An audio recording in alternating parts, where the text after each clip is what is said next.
नमस्कार दोस्तों, good morning. तो स्टार्ट करते हैं अपना केस सिनेरियो नंबर 4। अब जो इंस्टीट्यूट ने हमको एमसीक्यू बुकलेट दे रखा है उसका, और ये सर जो एमसीक्यू सिनेरियो है अपना सिनेरियो नंबर 4, वो सैलरी हेड का बहुत ही अच्छा एक केस सिनेरियो यहाँ पे दे रखा है। ध्यान से समझना, एग्जाम में आने के चांस रहते हैं इस टाइप के केस सिनेरियो के। चलो, मिस्टर राजेश शर्मा, मैं नहीं कोई और है। चलो, मिस्टर राजेश शर्मा जिसका एज कितना है सर? 54 ईयर्स है। 54 साल का बंदा है, इंडियन सिटीजन है, is working as assistant manager in ABC India limited. He is getting basic salary of 58,000 per month. उसको 58,000 रुपए पर मंथ का बेसिक सैलरी मिलता है। He use to travel frequently out of India for his office work. He left India from Delhi airport on 5 October 2025 and return to India on 2 April 2026। मतलब इस साल को 25-26 की अगर अपन बात करें तो वो 5 अक्टूबर को इंडिया छोड़ के चला गया और सीधा अगले साल 2 अप्रैल को आया। तो इस साल में वो कितने दिन इंडिया में रहा सर? तो 5 अक्टूबर तक वो इंडिया में था। क्या सर 5 अक्टूबर को वो इंडिया में माना जाएगा या फिर इंडिया के बाहर माना जाएगा? Sir as a crew member of Indian ship अगर बंदा इंडिया छोड़ के जाता है तभी क्या होता है ना सर, वो दिन इंडिया में नहीं माना जाता। अदरवाइज हर केस में जिस दिन वो इंडिया छोड़ के जाता है और जिस दिन वो इंडिया में आता है वो दोनों दिन उसको इंडिया में माने जाते हैं। तो सर यहाँ पे कितने दिन वो इंडिया में माना जाएगा? तो सर यहां पर अप्रैल के 30 डेज, मई के 31, जून के 30, जुलाई के 31, अगस्त के 31, सितंबर के 30 और अक्टूबर के 5 डेज। तो टोटल कितने दिन इंडिया में था सर?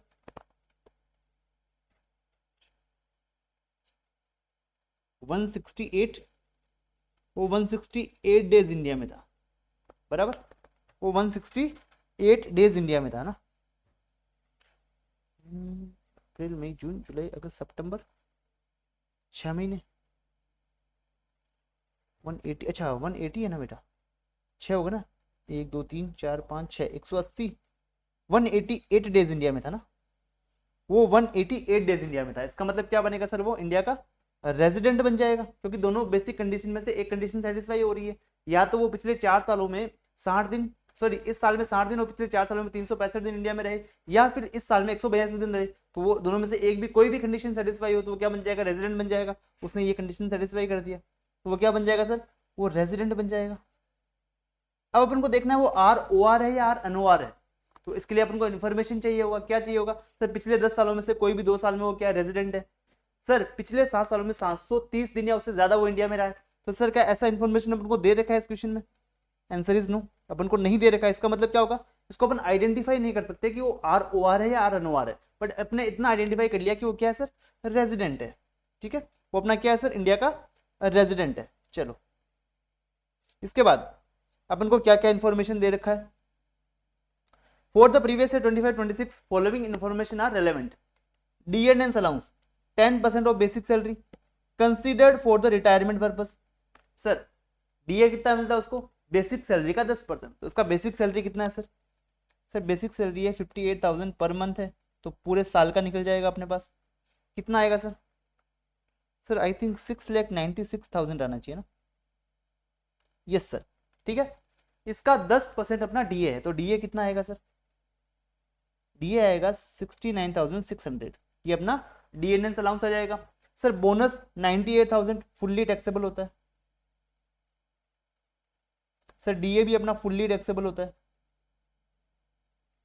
सर बेसिक सैलरी अपना फुल्ली टैक्सेबल होता है। ये आप लोगों को प्रोविजन पढ़ने पड़ेंगे ना। अगर आपको चाहिए तो आप हमारा कॉन्सेप्ट बुक ले सकते हो, वहां से आप प्रोविजन पढ़ सकते हो। Sir sir medical allowance, sir concept book लेना ही पड़ेगा। देखो आपकी इच्छा है, नहीं चाहिए कोई इशू नहीं है। आपको रिवीजन लेक्चर में हमारा कॉन्सेप्ट बुक दिख जाएगा, आप वहां से भी रिवीजन कर सकते हो, कोई इशू नहीं है अगर आपको फिजिकल बुक नहीं चाहिए तो। Sir medical allowance paid during 25-26 is amounting to 60,000। आपने मेडिकल अलाउंस पे किया है 60,000 का। आपको कंपनी ने आपको मेडिकल अलाउंस दिया है। पता है मेडिकल अलाउंस फुल्ली टैक्सेबल होता है। मेडिकल फैसिलिटी परक्यूजिट क्या होता है? उसमें आपको एग्जेम्पशन रहता है अगर आपने एम्प्लॉयर के हॉस्पिटल से इलाज करवाया, गवर्नमेंट हॉस्पिटल से इलाज करवाया, या फिर ऐसी संस्था से इसको मैनेज कौन कर रहा है? सर आपका एम्प्लॉयर कर रहा है। वहां से अगर आपने इलाज करवाया तो वहां पे आपका एग्जाम्पशन मिलता है आपको। अदरवाइज आपका वो मेडिकल अलाउंस तो वैसे भी टैक्सेबल है, फैसिलिटी भी टैक्सेबल हो जाएगा। तो यहाँ पे ये फुल्ली टैक्सेबल होगा।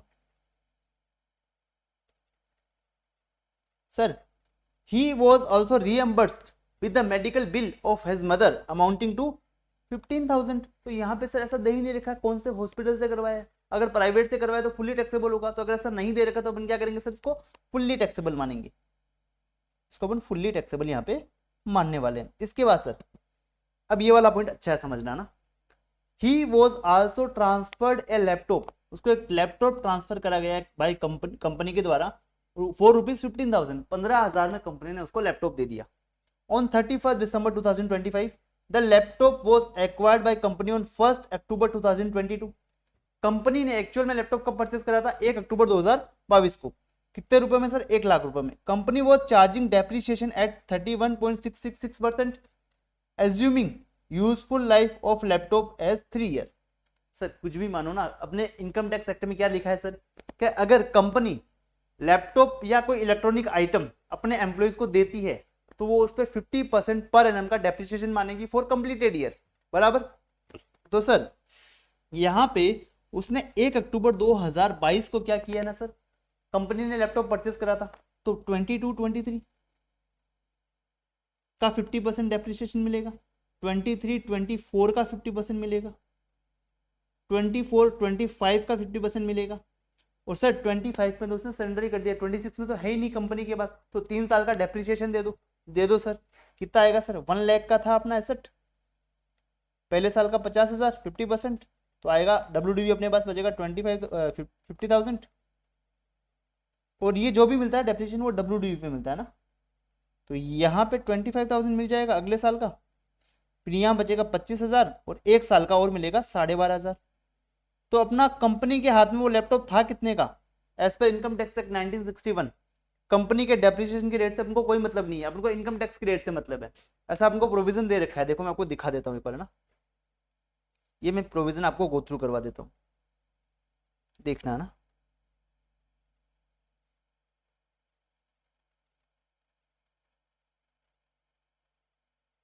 ये यहाँ पर अपन को दे रखा है, देखो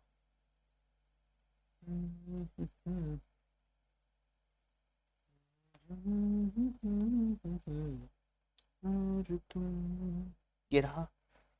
कंपनी क्या करती है, ट्रांसफर कर रही है मूवेबल एसेट्स को। अगर कंपनी ट्रांसफर करती है कंप्यूटर, लैपटॉप, इलेक्ट्रॉनिक आइटम, तो कंपनी कितना डेप्रिसिएशन लगाएगी, 50% ऑन WDV मेथड। तो हर ईयर के लिए 50% डेप्रिसिएशन लगाती जाएगी। अब जब बेचा है तब उसका कितना वैल्यू बचा है कंपनीज के बुक में as per income tax act 1961 और कितने में दिया है, उन दोनों का डिफरेंस क्या हो जाएगा, एम्प्लॉय के हाथ में टैक्सेबल हो जाएगा in the name of salary. तो सर यहाँ पर अगर अपन बात करें तो कंपनी के हाथ में वैल्यू बचा है 12,500 का, और कंपनी ने उसको ट्रांसफर कितने में किया एम्प्लॉय को, सर 15,000 में। तो कंपनी ने तो ज्यादा में बेचा है, कंपनी ने तो प्रॉफिट ही कमाया एक तरीके से, तो यहाँ पे सैलरी के नाम पे कुछ भी टैक्सेबल नहीं होगा अपने एम्प्लॉय के हाथ में, यहाँ पे नॉट टैक्सेबल। सर अगर मान लो ये 2 साल में ट्रांसफर कर देते तो फिर टैक्सेबल हो जाता ना, क्योंकि फिर आपने 25,000 का चीज 15,000 में दे दिया, तो 10,000 रुपए आपके हाथ में टैक्सेबल हो जाते। क्लियर, चलो। He was also reimbursed salary of house servant of 4,000 per month। Sir उसके घर में नौकर काम कर रहा है, उसका पैसा उसको कंपनी दे रही है, कितना, 4,000 रुपए पर मंथ। तो हाउस सर्वेंट का जो भी फैसिलिटी मिलता है कंपनी के द्वारा एम्प्लॉयज को, वो फुल्ली टैक्सेबल होता है। तो यहाँ पे 48,000 जो भी आएगा, 4,000 मल्टीप्लाई बाई 12, 48,000 अपना फुल्ली टैक्सेबल हो जाएगा, fully taxable. Sir professional tax पे किया है एम्प्लॉयर ने, एम्प्लॉयर ने प्रोफेशनल टैक्स पे किया है एम्प्लॉय की बिहाफ पे 2,400। तो पता है प्रोफेशनल टैक्स के केस में अपन क्या करते हैं, पहले उसको सैलरी में ऐड करते हैं, उसके बाद उसका डिडक्शन ले लेते हैं। तो इसको पहले सैलरी में ऐड करेंगे, ये पहले अपने सैलरी में ऐड हो जाएगा, और फिर उसका अपन क्या ले लेंगे सर, डिडक्शन ले लेंगे अंडर सेक्शन 16। तो सर इसको सैलरी में ऐड क्यों किया, क्योंकि अपना टैक्स एम्प्लॉयर ने भरा ना, तो एक तरीके से एम्प्लॉयर ने अपनी सैलरी बढ़ा दी है 2,400 रुपए से, तो बस सैलरी को अपन भी बढ़ा देंगे, उसका डिडक्शन ले लेंगे। चलो यहाँ सर यही अगर प्रोफेशनल टैक्स अपन खुद भरते तो बस डिडक्शन मिलता ना सिर्फ, क्योंकि सैलरी में ऐड करने का जरूरत नहीं है, क्योंकि अपने सैलरी से ही तो अपने भरा है। Point number H, 400 equity shares allotted by ABC India Limited at the rate of 250 per share against fair market value of share 350 on the date of exercise the option। मेरी बात समझना, कंपनी ने अपनी शेयर्स अपने employees को जो market में भाव चल रहा है उससे भी कम में दे दिए। तो पता है सैलरी में कितना अमाउंट ऐड होता है, जो मार्केट का भाव चल रहा है माइनस जितने में कंपनी ने शेयर अपने एम्प्लॉयज को दिए हैं। अब जितने में कम दिया है ना उनके सैलरी में ऐड हो जाएगा। तो यहाँ पर अगर बात करें अपन, तो सर मार्केट में 350 का शेयर था, कंपनी ने एम्प्लॉयज को 250 में दे दिया, तो मतलब हर एम्प्लॉय को 100 रुपये पर शेयर का प्रॉफिट हो रहा है। पर कंपनी ने कितने शेयर दिए सर, 400 एम्प्लॉय को, सॉरी 400 एम्प्लॉय को नहीं, इस एम्प्लॉय को 400 शेयर दिए ना, तो इंटू कर देंगे 400, तो इसको एम्प्लॉय को कितना बेनिफिट हुआ सर, 40,000 का। ये 40,000 उसकी सैलरी में ऐड हो जाएगा, फुल्ली टैक्सेबल। और कितना होगा सर, ओनली 40,000, क्योंकि बाकी तो उसने पे कर दिया है ना कंपनी को। चल आगे, शॉर्ट टर्म कैपिटल गेन हुआ है इसको on the sale of share of listed company on which STT is paid amounting to 94,000। तो शॉर्ट टर्म कैपिटल गेन हुआ उसको शेयर्स पे, तो कौन से हेड में, कौन से सेक्शन में टैक्सेबल होगा, 111A में होगा। सर रेट क्या लगेगी सर, 20%। सर 23 जुलाई 2024 के बाद रेट क्या होगी सर आपकी, 20%। Okay sir, mister Rajesh has exercise the option of shifting out of the default tax regime, मतलब वो 115 बीएससी से टैक्स नहीं पे कर रहा है, 115 बीएससी फॉलो नहीं कर रहा है।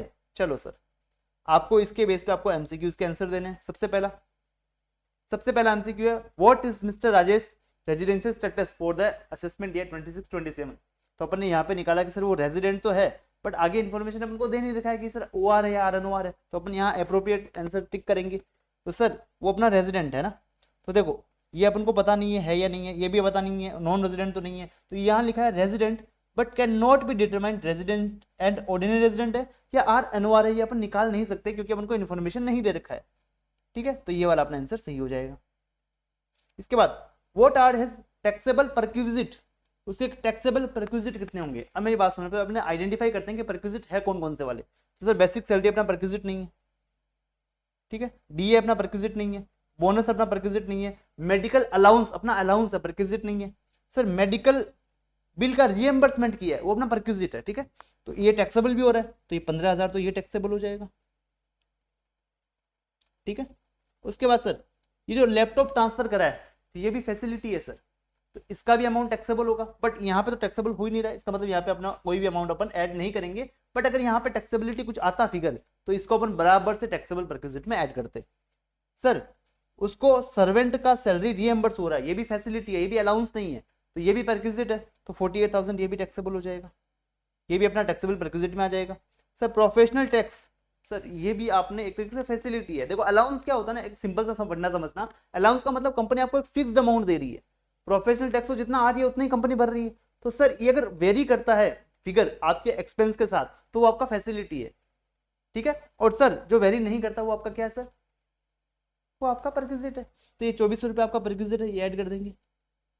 इसके बाद सर ये जो कंपनी ने शेयर्स कम भाव में दिया है, 400 शेयर पे वेरी करना नहीं, फैसिलिटी है, तो कितना आएगा सर, ये 40,000 ये भी अपना टैक्सेबल परक्विजिट में आ जाएगा, और इसके अलावा कोई भी अपना टैक्सेबल है नहीं, तो टोटल टैक्सेबल परक्विजिट कितना आएगा सर, ऐड करो 80, 90, 100, 103, 105, 1,05,400, ये अपना आ जाएगा टैक्सेबल परक्विजिट। तो ये आंसर कहाँ दिख रहा है सर, ये रहा। थर्ड वाला, what is the income chargeable under the head salary, salary head में उसका कितना इनकम टैक्सेबल होगा वो अपन को निकालना है। तो सर सबसे पहले तो बेसिक सैलरी कितना है सर, 696, उसके बाद डीएनएस अलाउंस इसका 10%, उसके बाद सर बोनस 98,000, इतने फिगर तो मेरे को याद थे। उसके बाद sir medical allowance fully taxable है 60,000 रुपये, सर मेडिकल फैसिलिटी 15,000 रुपये टैक्सेबल है। तो इसको 15,000 क्यों लिख रहे हो फिर, इसको साथ ही लिख दो ना, अपने अभी काउंट किया टोटल परक्विजिट टैक्सेबल कितने हैं, 1,05,400, ये साथ में लिख देते ना अपन, अभी अपने कैलकुलेट किया है सर। उसके बाद इतना ही है सर, तो अपना टोटल सैलरी कितना आएगा सर, यहाँ पे कैलकुलेट करिए, 696 प्लस 69,600 प्लस 98,000 प्लस 60,000 प्लस 1,05,400, तो ये आएगा 10,29,000, ठीक है, 10,29,000। अब मेरी बात समझना, ये सर 115 बीएससी फॉलो नहीं कर रहा है। जब ये 115 बीएससी फॉलो नहीं कर रहा है तो इसको स्टैंडर्ड डिडक्शन कितना मिलेगा सर, 50,000 का मिलेगा, तो यहाँ लेस कर दो 50,000, तो कितना बचेगा सर, 979 बराबर से। सर यहाँ पर एक पॉइंट और बच गया ना सर, प्रोफेशनल टैक्स, उसका भी तो डिडक्शन मिलेगा ना। अपन पहले ऊपर क्या किया, उसको ऐड कर दिया, वापस यहाँ पे लेस कर देंगे 2400। तो टैक्सेबल सैलरी कितना आएगा सर, टैक्सेबल सैलरी आएगा 9,76,600। ये आंसर कहीं दिख रहा है आपको सर, देखने दो यहाँ sir, answer number A, answer number A अपना सही हो जाएगा। सर अगला, the total tax liability of mister Rajesh Sharma, total tax liability कितना आएगा, तो सिंपल सी बात है सर 976,600 पे अपन को टैक्स निकालना है, और अपन 115 BSc फॉलो नहीं कर रहे हैं, तो नॉर्मल प्रोविजन से 2.5 लाख तक कोई टैक्स नहीं है, 2.5 से लेकर 5 लाख तक 5% है, 5 से लेकर 10 लाख तक 20% है। तो अपन क्या करेंगे, यहाँ पे लेस कर देंगे 5 लाख, इसका निकाल देंगे 20%, तो अपने पास टैक्स आएगा 95,320, और 2.5 से लेके 5 के बीच में, एक सेकेंड, ठीक है, तो 2.5 से लेके 5 वाला इनकम है, उस पर 5% लगेगा, कितना आएगा सर 12,500 रुपये। दोनों को ऐड कर दो, कितना आएगा 1,07,820। सर इसमें अपन ऐड कर देंगे क्या sir, short term capital gain पे कितना टैक्स लगेगा सर 20%, तो 94,000 का 20%, 94,000 का 20% कितना आएगा सर, 94,000 का 20% आएगा अपने पास 18,800।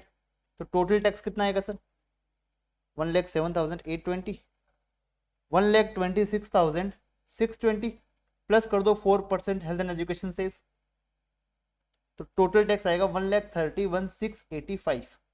ठीक है, इसको अपन क्या लिखेंगे सर, 10 के राउंड ऑफ में लिखेंगे, 131,690 अपन यहाँ पे लिख देंगे। तो अपना आंसर कौन सा वाला सही हो जाएगा सर, यहाँ पे अपना हो जाएगा आंसर नंबर सी वाला, यहाँ पे करेक्ट हो जाएगा। इसके बाद sir, what would be the total tax liability of Mr. Rajesh Sharma for assessment year 26-27 if he does not exercise the option of shifting out of default tax regime? वो 115 BSc follow करना चाहता है, तो उसके हाथ में कितना amount taxable होगा बताइए।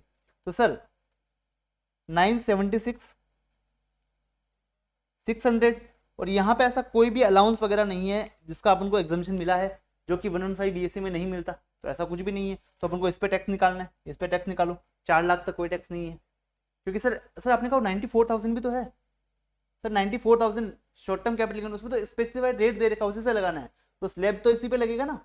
तो 4 लाख तक कोई टैक्स नहीं है, 4 से लेकर 8 लाख तक 5% है, तो अगले 4 लाख पे 5% कितना आएगा सर 20,000 बराबर।